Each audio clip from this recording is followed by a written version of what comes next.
প্রায় 7 ঘন্টা পর বড়োয়ায় ব্যবসায়ীর বাড়ি থেকে বেরোলেন ইডি আধিকারিকেরা।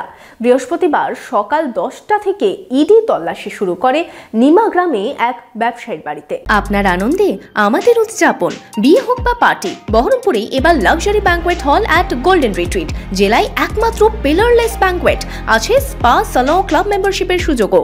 বহরমপুর শিল্প তালুকে গোল্ডেন রিট্রিট। প্রায় 7 ঘন্টা পর বড়োয়ায় ব্যবসায়ীর বাড়ি থেকে বেরোলেন ইডি আধিকারিকরা। বৃহস্পতিবার সকাল 10টা থেকে ইডি তল্লাশি শুরু করে নিমা গ্রামে এক ব্যবসায়ীর বাড়িতে। এদিন বিকেল 5টার সময় বাড়ি থেকে বেরিয়ে যান আধিকারিকরা। এদিন সকালে প্রথমে ডাকবাংলায় একটি দোকানে হানা দেয় ইডি। অনলাইনে ট্রেন এবং ফ্লাইট টিকিট বুকিংয়ের ট্যুর অ্যান্ড ট্রাভেল দোকানে অভিযান চলে। পরে নিমা গ্রামে সেই দোকানের মালিক ব্যবসায়ী রাহি শেখ ওরফে রাহাতুল্লাহ শেখের বাড়িতে সকাল 10টা নাগাদ পৌঁছয় ইডি প্রতিনিধিরা। এদিন বিকেল 5টা পর্যন্ত ওই বাড়িতে ছিলেন ইডি আধিকারিকরা। এরপর তারা বাড়ি থেকে বেরিয়ে যান। সূত্রের খবর, বাড়ি থেকে বেশ কিছু কাগজপত্র নিয়ে গেছেন তারা।